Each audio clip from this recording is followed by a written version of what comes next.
আবারও দুর্গাপুরে এলেন দুর্গাপুর উৎসবে। দুর্গাপুরে অনেকবার আসার সুযোগ হয়েছে।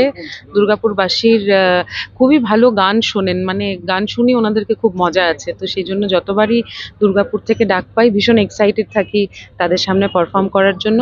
আজকে সত্যি সত্যি মুখিয়ে আছি যাতে পারফরমেন্সটা ভালো হয়। এখন জাস্ট উঠবো তো। Thank you. নতুন প্রতিবাদী উপহার ইমন। রয়েছে আজকে? হ্যাঁ? নতুন কিছু উপহার রয়েছে স্টেজে? আমি যে ধরনের গান গাই, যা গাই সব মিলিয়ে মিশিয়ে সবই থাকবে। আমার নিজের গান, সবকিছু মিলিয়ে থাকবে। প্রতিবাদী ইমন বাংলা জুড়ে সমর্থন কি বলবে? ওরকম কোনো প্রতিবাদী ইমনের ব্যাপার নেই। ইমেজ না না, ওটা কোনো ইমেজ নয়।